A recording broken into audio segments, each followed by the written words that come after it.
Vaccination ಇದೆ ಇವತ್ತು ನನ್ನ ಮಗಳದು 1.5 ಮಂತದು. ಇವತ್ತಿಗೆ ಅವಳು ಹುಟ್ಟಿ 1 ಮಂತ್ ಮೇಲೆ 20 ಡೇಸ್ ಆಗಿದೆ. ಲಾಸ್ಟ್ ಥರ್ಸ್ಡೇ ತಾನೇ ನಮ್ಮೂರಿಗೆ ಬಂದು ವ್ಯಾಕ್ಸಿನ್ ಹಾಕಿ ಹೋಗಿದ್ರು. ಬಟ್ ಅವಳಿಗೆ ಇನ್ನೂ ಅವತ್ತು 1.5 ಮಂತ್ ಕಂಪ್ಲೀಟ್ ಆಗಿರಲಿಲ್ಲ. 1 ಡೇ ಪೆಂಡಿಂಗ್ ಇತ್ತು. ಹಾಗಾಗಿ ಅವಾಗ ಹಾಕ್ಸಿರಲಿಲ್ಲ. ಇವತ್ತು ನಾವೇ ಹೋಗಿ ಹಾಕ್ಸ್ಕೊಂಡು ಬರೋಣ ಅಂತ ಹೊರಡ್ತಿದ್ದೀವಿ. ನಮ್ಮೂರಿಂದ ಒಂದು 3 ಕಿಲೋಮೀಟರ್ ಡಿಸ್ಟೆನ್ಸಲ್ಲಿ ಗೌರ್ಮೆಂಟ್ ಹಾಸ್ಪಿಟಲ್ ಇದೆ, ಅಲ್ಲಿಗೆ ಹೋಗ್ತಾ ಇದ್ದೀವಿ. ಡಾಕ್ಯುಮೆಂಟ್ಸ್ ಎಲ್ಲ ತೊಗೊಂಡೆ, ಅಂದರೆ ತಾಯಿ ಕಾರ್ಡು ಮತ್ತು ನಾವು ನನ್ನ ಮಗಳಿಗೆ ಹುಟ್ಟಿದಾಗ ವ್ಯಾಕ್ಸಿನ್ ಹಾಕ್ಸಿದ್ವಲ್ವ ಅದ್ರದ್ದು ಡಾಕ್ಯುಮೆಂಟ್ಸ್ ಬೇಕಿತ್ತು, ಅದನ್ನು ಕೂಡ ತೊಗೊಂಡು ಹೊರಟ್ವಿ. ಹೋಗಿದ ತಕ್ಷಣ ಫಸ್ಟ್ ನಾವು ವೆಯ್ಟ್ ಚೆಕ್ ಮಾಡಿದ್ವಿ. ನಮಗೂ ಕೂಡ ಎಕ್ಸೈಟ್ಮೆಂಟ್ ಇತ್ತು ಎಷ್ಟು ವೆಯ್ಟ್ ಗೇನ್ ಆಗಿದ್ದಾಳೆ ಅಂತ ನೋಡೋದಕ್ಕೆ.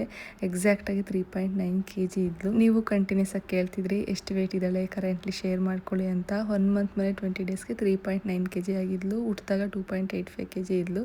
Weight gain ಚೆನ್ನಾಗಾಗಿದ್ಲು. 1 ವೀಕಿಂದ ಅದೇ ಮೈಂಡಲ್ಲಿ ಇತ್ತು, ಇನ್ನೊಂದು ಸ್ವಲ್ಪ ದಿನದಲ್ಲೇ ವ್ಯಾಕ್ಸಿನ್ ಹಾಕ್ಸ್ಬೇಕು, ಹೇಗೆ ರಿಯಾಕ್ಟ್ ಮಾಡ್ತಾಳೆ ಅಂತ. ಆ್ಯಕ್ಚುಲಿ ವ್ಯಾಕ್ಸಿನ್ ಹಾಕಿದ್ದು ಕೂಡ ಕ್ಲಿಪ್ಪಿಂಗ್ ಇತ್ತು, ಬಟ್ ಅದನ್ನು ಎಡಿಟ್ ಮಾಡುವಾಗ ನೋಡೋಕ್ಕೂ ನನಗೆ ಕಷ್ಟ ಆಗುತ್ತೆ. ಹಾಗಾಗಿ ನಾನು ಕ್ಲಿಪ್ಪಿಂಗ್ಸ್ ಯಾವುದು ಆ್ಯಡ್ ಮಾಡಿಲ್ಲ. ತುಂಬಾ ಡೀಪ್ ಸ್ಲೀಪಲ್ಲಿ ಇದ್ಲು. ಬಟ್ ವ್ಯಾಕ್ಸಿನ್ ಹಾಕಬೇಕಾದ್ರೆ ಅವಳೊತ್ಲು ಆಲ್ಮೋಸ್ಟ್ 3 ಇಂಜೆಕ್ಷನ್ ಹಾಕ್ತಾರೆ ಅಲ್ವಾ.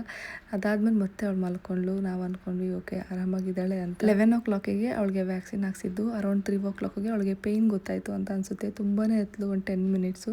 ಅದಾದಮೇಲೆ ಇಮಿಡಿಯೇಟಾಗಿ ನಾವು ತಣ್ಣೀರು ಬಟ್ಟೆ ಕಾಲಿಗೆ ಸುತ್ವಿ. ಆಗ ಅವಳು ನಾರ್ಮಲ್ ಆದ್ಲು. ಸ್ಟಿಲ್ ಅವಳು ಕಾಲ್ ಮೂಮೆಂಟ್ ತುಂಬಾ ಮಾಡ್ತಿರ್ತಾಳೆ. ಅವಳು ಆ ರೀತಿ ಕಾಲ್ ಮೂಮೆಂಟ್ಸ್ ಮಾಡಿದಾಗ ಪೇಯ್ನ್ ಆಗೋದಲ್ವ, ಅವಾಗ ಸ್ವಲ್ಪ ಅಳ್ತಾ ಇದ್ಲು. ಅವಳು ಹುಟ್ಟಾಗಿಂದ ಅಷ್ಟು ಹೊತ್ತಿದ್ದು ಫಸ್ಟ್ ಟೈಮ್ ನನಗೂ ಕೂಡ ಕಂಟ್ರೋಲ್ ಮಾಡೋಕ್ಕಾಗಲಿಲ್ಲ. ಇನ್ನೇನು 2.5 ಮಂತ್ ವ್ಯಾಕ್ಸಿನ್ ಕೂಡ ನಿಯರ್ ಬರ್ತಿದೆ. ಅವಾಗ ಹೇಗೆ ರಿಯಾಕ್ಟ್ ಮಾಡ್ತಾಳೆ ನೋಡಬೇಕು.